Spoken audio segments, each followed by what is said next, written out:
Votre bulletin Info Témis commence ici et maintenant. Les organismes communautaires du Témiscamingue continuent dans la majorité des cas leurs opérations malgré la pandémie de la COVID-19. Bilan de la situation en compagnie de Jacinthe Marcoux, coordonnatrice de la CDC du Témiscamingue. Écoute, on est en lien quand même beaucoup, entre par exemple, les maisons d'hébergement actuellement versus l'aide alimentaire. Donc, les contacts se font au quotidien. Je ne pourrais pas te nommer précisément ce qui s'est passé, mais je sais que le groupe Image, la maison d'hébergement L'Équinoxe, le centre de bénévolat, l'association Place au Soleil, l'Entretoise qui travaille avec les gens qui ont des problèmes de santé mentale aussi, parce que la dépression, la détresse, c'est un problème de santé mentale. Donc, toutes ces organisations-là, au quotidien, se contactent. Nous, la CDC, on a fait un groupe Messenger de toutes les directions du Témiscamingue, des organismes communautaires. Alors, s'il y a des petits trucs quand même assez rapides, on va avoir une réponse à une question. C'est une belle place pour toute la gang de direction de poser des questions puis de s'échanger des outils. Puis ça se fait actuellement. Mais on a aussi besoin de se parler parce qu'on a beau être des intervenants, des intervenantes qui soutiennent psychologiquement les autres. Nous aussi, ça se peut qu'on ait besoin de soutien psychologique. Donc, à moyen terme, entre nous, c'est un bon moyen aussi. Là. On est capable de se parler puis de ventiler un peu puis de dire « Oh my God, je suis fatiguée. C'est-tu comme ça chez vous? » Ne serait-ce que ça fait du bien. Évidemment, si ça dépasse ce stade-là, il va falloir aller consulter nous aussi. Mais au moins, je pense que cette partie du travail-là, la CDC l'assume, puis je pense que c'est vraiment apprécié là, de toute la gang au Témis. Ben, écoute, il n'y a personne qui fonctionne au ralenti, sérieusement, c'est assez intense. Par contre, il fonctionne autrement. Donc, c'est sûr que la bâtisse, elle n'est pas cognée à la porte, ça ne sert à rien. Actuellement, sauf pour l'aide alimentaire, par exemple, mais même là, elle n'est pas cognée, il faut que vous appelez. Donc, le premier contact à faire avec les organismes, c'est de téléphoner à l'organisme. Si c'est une boîte vocale, vous laissez un message parce que les directions, les coordonnatrices, puis même certains bénévoles prennent les messages régulièrement et retournent les appels. C'est juste que dans le bureau ou dans l'organisation comme telle, ils laissent rentrer personne à part avec les mesures de sécurité publique là, qui sont annoncées. Surtout les organismes d'aide alimentaire, comme l'Association Place au Soleil et le Centre de bénévolat avec le regroupement d'entraide sociale. C'est les 3 organismes qui s'occupent de l'aide alimentaire au Témiscamingue. Eux autres, ils ont des mesures vraiment, vraiment très strictes à respecter parce qu'ils doivent continuer à recevoir les personnes qui ont faim, évidemment. Là, c'est comme vraiment essentiel. Donc, ils n'ont jamais arrêté. Moi, je suis en contact régulier avec Claire Bolduc, qui est la préfète de la MRC. Donc, depuis 2 semaines, on se contacte régulièrement. À partir de cette semaine, je pense que c'est demain ou après-demain, je vais faire des entrevues à la radio avec elle sur ce qui se passe au niveau des organismes communautaires, puis c'est à sa demande. Donc, c'est quand même intéressant de voir à quel point elle pense que le milieu communautaire a un grand rôle à jouer dans cette situation-là. Et actuellement, à chaque semaine, on a déjà plusieurs rencontres prévues à moment fixe avec le centre de santé, le CISAT, le centre intégré là, de services de santé et services sociaux de l'Abitibi-Témiscamingue. Donc, à chaque semaine, ensemble, on a des rencontres et on peut parler de nos préoccupations, nous fournir des outils. C'est vraiment rapide. Donc, oui, il y a un très, très bon soutien. Je pense que le centre de santé prend ça vraiment au sérieux et prend aussi au sérieux le rôle du milieu communautaire dans cette pandémie-là. Le conseil que je donne à tout le monde, c'est rester chez vous. On l'entend, mais tu sais, on n'est pas obligé actuellement de rester chez nous. Mais on veut-tu en arriver là? Je pense pas. Parce que si on en arrive là, ça veut dire que ça va vraiment mal aller. Donc, moi, ce que je pense, c'est oui, il y a des gens qui ont besoin d'aide. On appelle aux bénévoles, évidemment, parce qu'il y a majoritairement des bénévoles qui sont des personnes âgées. Là. Présentement, ces personnes-là on les a plus. Là. On veut qu'elles restent chez elles. On ne veut pas leur demander de venir faire du bénévolat dans nos organisations parce que, justement, ça touche davantage les personnes âgées. Le risque est vraiment très, très important dans les gens plus âgés. Donc, pour ce qui est du bénévolat, ce qu'on dit aux gens, si vous voulez aider, faites-le par téléphone, premièrement. Commencez par téléphoner à l'organisme pour offrir ce que vous êtes capable de faire comme bénévole. Puis l'organisme va vous le dire si c'est quoi les besoins, s'il y en a, c'est quoi les besoins, puis comment vous pouvez faire. Donc, ça, c'est la première chose si vous voulez aider un organisme communautaire en faisant du bénévolat. L'autre chose que je peux vous demander, puis je vous le demande vraiment à tout le monde qui écoute actuellement l'entrevue, c'est prenez 2 minutes pour appeler votre voisin.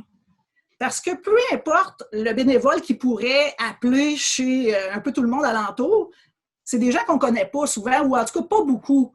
Alors que si c'est notre voisin, nous ici, là, nos voisins, on les connaît tous. Là, hein?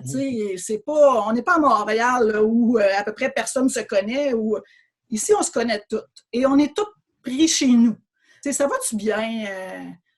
On jase dessus. Ne serait-ce que ça, moi, je pense que ça peut vraiment aider puis briser l'isolement, là, parce que, tabarouette, on est comme pas mal tous pris chez nous. Hein? C'est sûr qu'on peut sortir, prendre de l'air. On a de la place, nous autres, au Témis. Là, on est chanceux pour ça. Là, mais il y en a qui n'ont pas cette chance-là. Donc, appelez vos voisins. Je trouve que c'est une belle attention à avoir. En raison de la crise de la COVID-19, le regroupement d'entraide sociale du Témiscamingue se prépare à répondre à une demande croissante d'aide alimentaire. Tous les détails en compagnie de la coordonnatrice Sonia Beauregard. Bien là, en ce moment, tous les services ont été suspendus parce que nous, on fait beaucoup d'accompagnement face à face et beaucoup de plateaux de travail et de groupe. Donc, tout ça a été suspendu temporairement suite aux recommandations émises. Il y a seulement que le service d'aide alimentaire en ce moment là, qui est considéré comme étant un service essentiel, bien sûr, qui poursuit. C'est sûr qu'en ce moment, on est beaucoup plus dans l'analyse de la situation. Tu sais, ça vient tout juste de commencer. Donc, c'est sûr que comme le CISAT, Centraide et d'autres instances, on se concentre beaucoup à savoir c'est quoi les besoins supplémentaires financiers dont on aurait besoin finalement pour assurer de donner un bon service. On a pris beaucoup de précautions aussi pour répondre aux mesures d'hygiène sanitaire qui sont annoncées. En fait, les gens qui entrent ici ne fabriquent plus leur dépannage alimentaire comme ils le faisaient. Ils sont déjà prêts d'avance. Ils rentrent à l'intérieur. Ils sont limités dans l'espace qu'ils peuvent aller pour respecter la distance sociale justement entre nos employés. Ils doivent se laver les mains et les gens leur apportent leur sac qui sortent eux-mêmes dehors. Donc, les gens arrivent et ressortent. Le but, c'est que les gens soient le moins longtemps possible dans les locaux. Plus tôt cette semaine, on a lancé un appel aux dons, de dons en denrées non périssables surtout, parce que nous, on récupère dans les supermarchés tous les jours. Là, c'est 65 % de notre approvisionnement en denrées pour l'aide alimentaire et on connaît une baisse d'environ 60 % des stocks qu'on récupère, étant donné que les gens font beaucoup de réserves et achètent beaucoup à l'épicerie. Donc, c'est sûr que ça en rend beaucoup moins disponible quand on va faire la récupération des denrées. Donc, il y a une baisse importante à ce niveau-là. Donc, c'est pour ça que plus tôt cette semaine, on a lancé un appel à la population pour faire des dons en denrées non périssables. Donc, on a un bac ici à l'extérieur des locaux, justement pour que les gens qui désirent faire des dons de denrées non périssables peuvent le faire, là, le déposer dans le bac à cet effet-là devant nos locaux. C'est sûr qu'effectivement, à court et moyen terme, on s'attend à avoir des nouvelles demandes. On a déjà commencé à recevoir quelques nouvelles demandes. Ce n'est pas un impact majeur pour l'instant. Mais c'est sûr que je crois qu'on va connaître peut-être une augmentation plus dans les jours ou dans les semaines à venir. Puis n'hésitez pas, probablement que vous allez être nombreux peut-être à vivre une situation difficile, à en avoir de besoin. Et on dit aux gens, n'hésitez pas, appelez-nous, on est là pour ça. Jean-François Trahan, conseiller financier, nous donne quelques conseils pour passer au travers de cette crise sans précédent.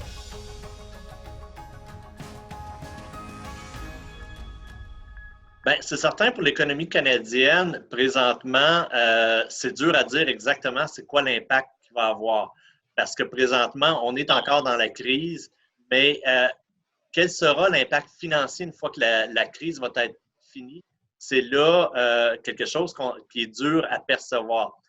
On est dans des situations présentement qu'on n'a jamais vécues au monde. Les gouvernements, c'est certain que présentement, prennent énormément d'actions pour justement atténuer les répercussions financières, mais les actions que les gouvernements prennent au niveau mondial sont vraiment des actions qu'on n'a jamais vues non plus avant. Fait qu'on espère, on ose espérer que la sortie de crise va quand même bien aller. Les entreprises qui vont s'en sortir le mieux sont ceux qui sont présentement disponibles sur le web, qui peuvent faire des transactions qui sont quand même encore ouvertes pour le web. On va voir vraiment un changement au niveau de l'économie régionale et même globale, parce que tout commerce qui a un pignon juste sur rue puis qui n'a pas de commerce en ligne, ben, risque d'être plus difficile. C'est certain que pour les commerces, ben, la mise à pied présentement de personnel non essentiel est quand même une bonne étape à prendre pour justement peut-être limiter les dégâts. Les gouvernements sont à mettre en place et ont mis en place des annonces la semaine passée pour atténuer justement la crise au niveau des PME.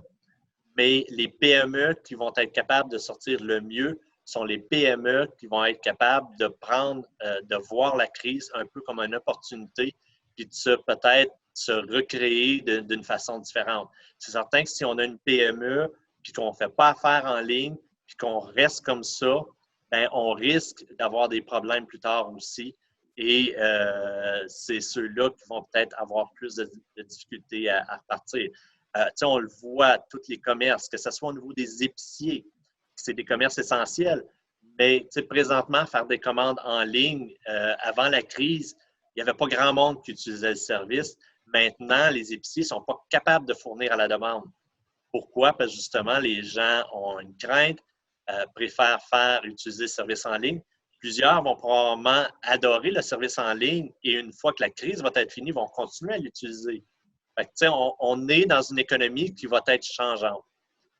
Ce qu'on va voir après la crise, on va voir vraiment une démarcation avant et après la crise au niveau des PME.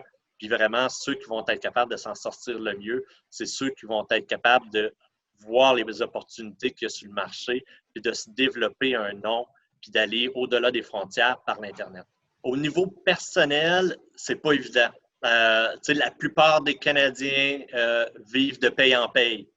Puis il y en a énormément qui ont perdu leurs emplois présentement.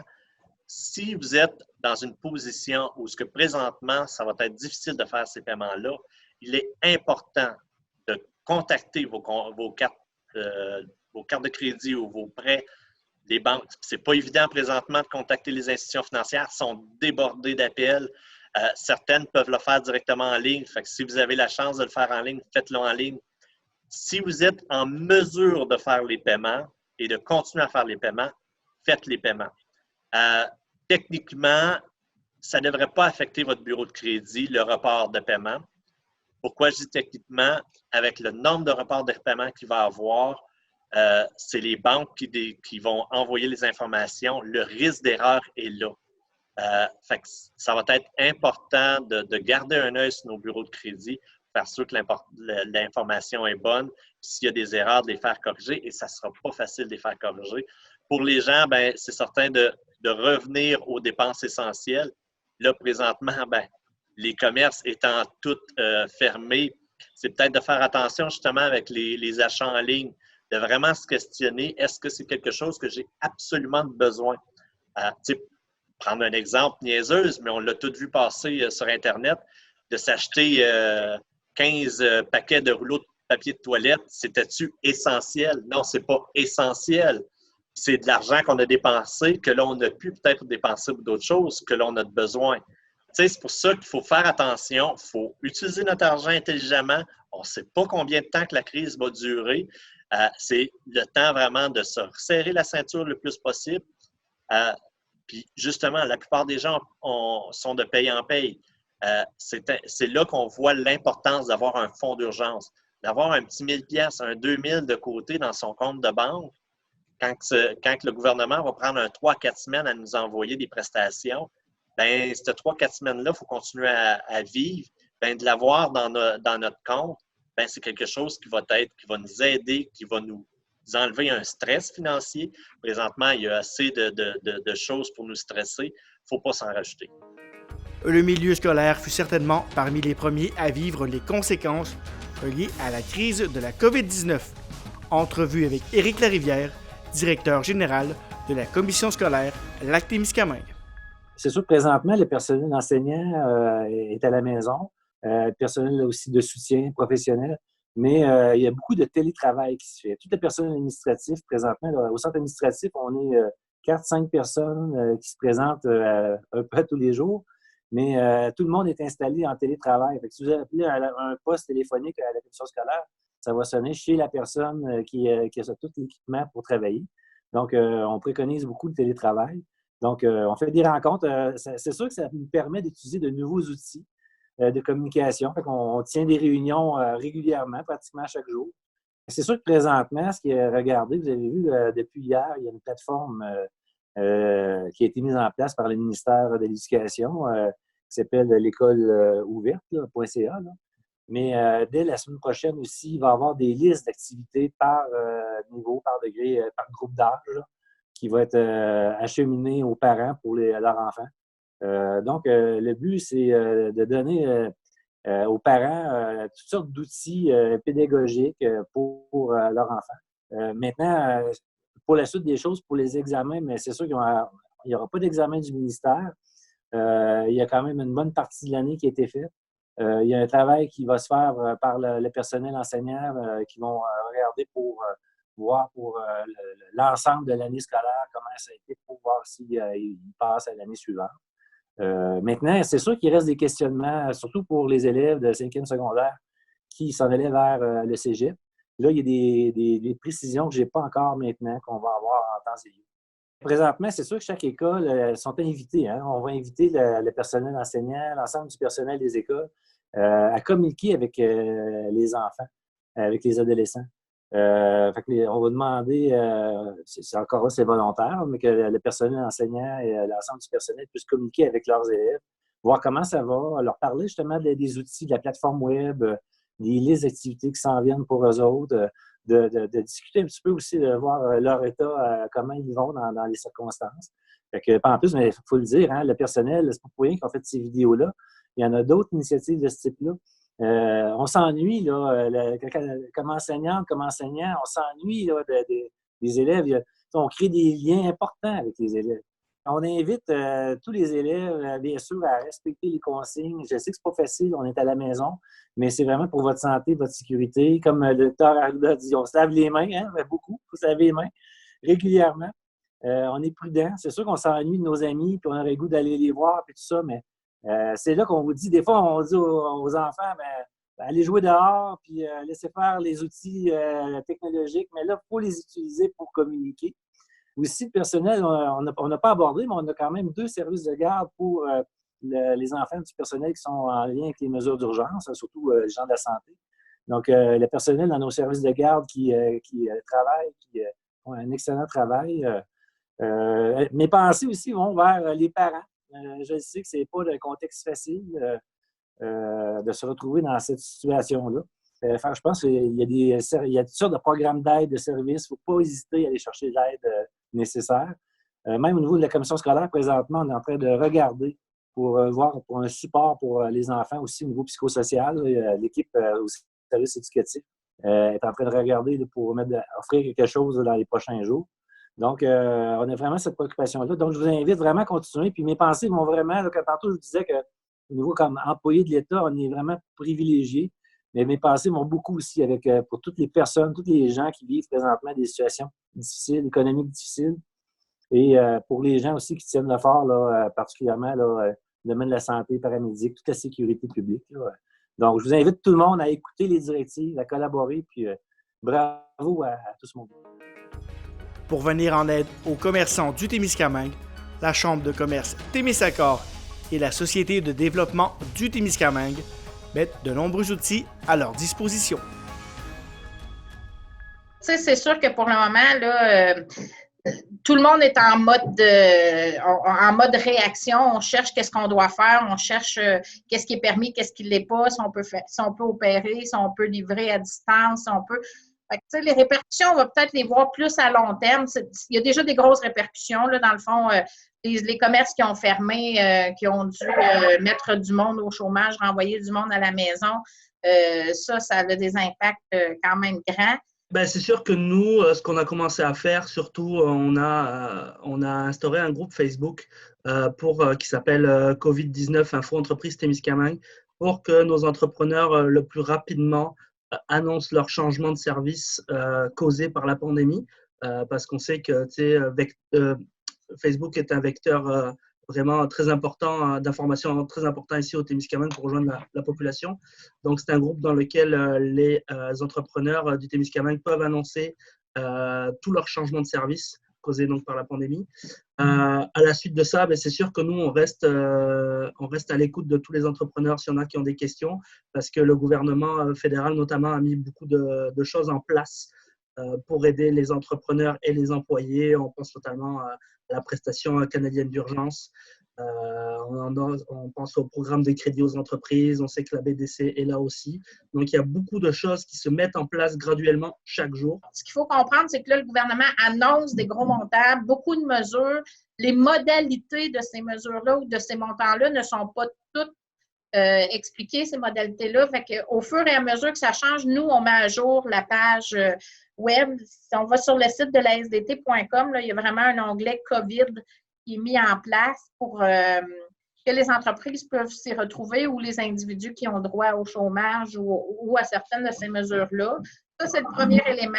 Deuxième élément qu'on est en train de travailler aussi, c'est toutes les entreprises qui sont ouvertes actuellement. Tu sais, je pense que les commerçants, les entreprises du Témiscamingue sont vraiment bons, font preuve de beaucoup d'imagination pour continuer d'offrir les services. Et ça aussi, de jour en jour, les horaires changent, ça s'ajuste. Là, on a appris que les commerces fermaient, les épiceries fermaient les dimanches. Donc, on l'ajuste au fur et à mesure. Donc, les gens qui consultent le site web vont pouvoir le voir. C'est sûr que là, les entrepreneurs sont obligés de redoubler d'ingéniosité. C'est sûr que pour certains organismes, le télétravail, c'est faisable et facile. J'en suis un exemple, je continue en télétravail, mais ce n'est pas accessible à tout le monde. Hein. On pense notamment, je sais que les agriculteurs sont un petit peu en panique et je les comprends au Témiscamingue parce que la saison s'en vient. On pense aussi qu'ils ont la plupart saisonnière, qu'on ne sait pas si elle va pouvoir passer la frontière. Donc, c'est beaucoup d'interrogations. Il va falloir vraiment, redoubler d'ingéniosité pour continuer à faire fonctionner le Témiscamingue comme il faut. On va aussi documenter toute la question des fraudes là, pour les entreprises. Là, on sait qu'il va y en avoir. C'est déjà commencé. Qu'est-ce qui existe là, comme hameçonnage, comme fraude? Il y a un onglet qu'on va mettre là-dessus pour les entreprises. Fait que on se tient le plus possible dans la réalité. Et on va commencer aussi à mettre l'information sur l'après-COVID. Tu sais, comment relancer l'économie, à quoi il va falloir que les entreprises pensent. Fait qu'il y a beaucoup d'éléments, beaucoup de chantiers qui sont mis en place en même temps. Tous sont accessibles via notre site web. Puis, tu sais, on se rend compte, on le voit déjà dans le télétravail, la majorité des personnes font du télétravail. Puis là, on se rend compte que on dirait combien de fois on va en réunion à Rouen par semaine, alors que maintenant, on les fait toutes en télétravail, ces rencontres-là. Fait que, tu sais, il y a de l'innovation juste là. On sait qu'il y a des services de santé qui sont offerts en ligne, des psychologues, des psychiatres. Le premier ministre annonçait ça aujourd'hui, des consultations en ligne par téléphone.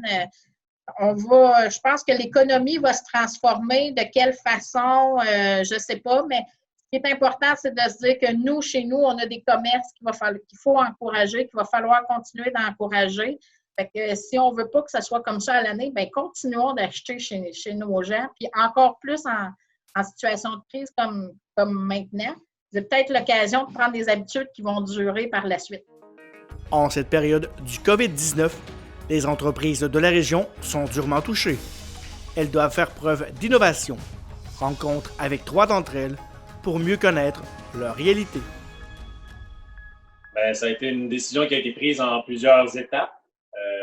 D'abord, on regardait toujours du point de vue du gouvernement quelles étaient les directives, à savoir si c'était autorisé ou non. Donc, ça a été la première étape. Donc, après avoir vérifié sur la liste des commerces qui peuvent demeurer ouverts, épiceries et magasins d'alimentation peuvent demeurer ouverts. Donc, nous, ça a été, on se qualifie comme magasin d'alimentation avec toute la portion vrac, les produits pour le corps, les produits de lessive, etc. en vrac, le café, thé, tisane, pâtes, pois, noix. Donc, c'est pour ça qu'on s'est qualifié. Donc, ça a été la première étape. Si le gouvernement nous avait dit qu'il faut fermer, on aurait fermé. Par la suite, bien, on a regardé, bon, est-ce qu'on a les mesures en place pour que ce soit sécuritaire pour les gens? Donc, en instaurant des mesures, en faisant une preuve supplémentaire, en s'adaptant, on s'est rendu compte que oui, on pouvait offrir un endroit sécuritaire pour les clients. Puis après ça a été personnel de dire, bon, ben, est-ce que moi, je suis à l'aise avec ça? Est-ce que familialement, ma conjointe est à l'aise avec le fait que je retourne à la maison, moi, après une journée, en ayant fréquenté plus de clients.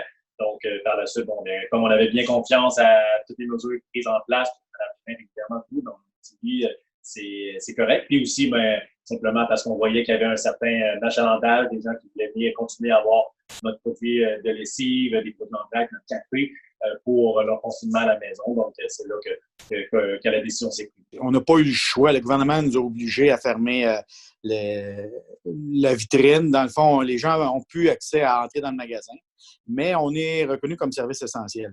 Donc, pour les électroménagers, les meubles de bureau. Donc, on reste ouvert via Internet et au téléphone. Par contre, on ne se cachera pas que les ventes ont diminué énormément. Je dirais les gens sont contents, oui, de continuer à pouvoir faire affaire avec nous autres. Au départ, on n'était pas considérés comme étant essentiels. Puis, à un moment donné, les gens se posent un peu la question, comment ça, notaire, vous n'êtes pas essentiel? Finalement, on l'est devenu. Ça a comme soulagé plein de gens là, aussi. Parce que là, je parlais de l'immobilier, mais s'il y a des décès, des trucs comme ça, faut appuyer les gens là, de ce côté-là. Puis c'est dommage à dire, mais on est en pandémie. Fait que s'il y a des décès relatifs à la pandémie, si d'un côté, moi, je reçois 25 dossiers qui n'étaient pas prévus dans mon année ou quelque chose comme ça, il faut que je sois prêt. Premièrement, je n'ai plus d'employés qui travaillent au magasin. Ils ont tous été mis sur le chômage.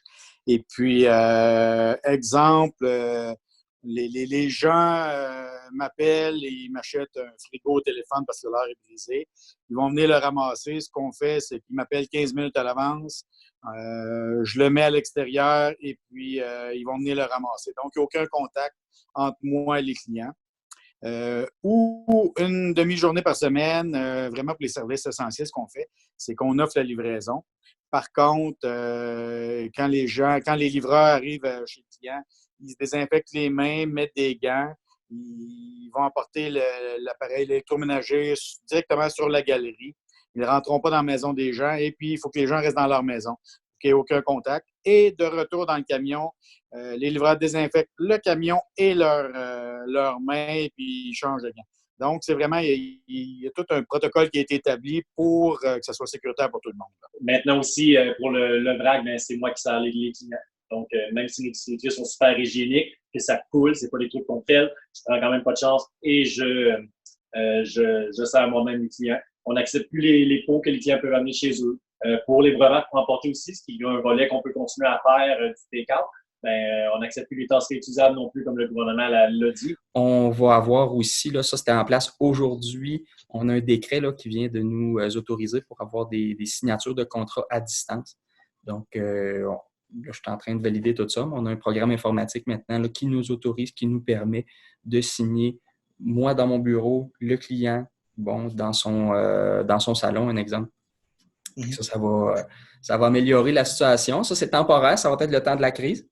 Fait que j'ai hâte de voir si ça va pouvoir continuer par après parce que les notaires, ça fait longtemps qu'on veut ça, là, une signature électronique sur nos contrats. On va voir où est-ce que ça va découler. Sinon, de mon côté, ben, j'ai aménagé ma salle d'attente au bureau en une salle de signature pour pas que les clients qui viennent ici au bureau pour signer, ben, ils viennent juste un petit 2 minutes dans l'entrée du bureau. Ils ne viennent pas se promener à la grandeur non plus. Ils ne touchent pas à aucun autre meuble. Tout est sécuritaire. Panneaux de plexiglas, comme on peut voir dans d'autres magasins aussi. C'est un peu les mesures là, qu'on a prises du côté ici.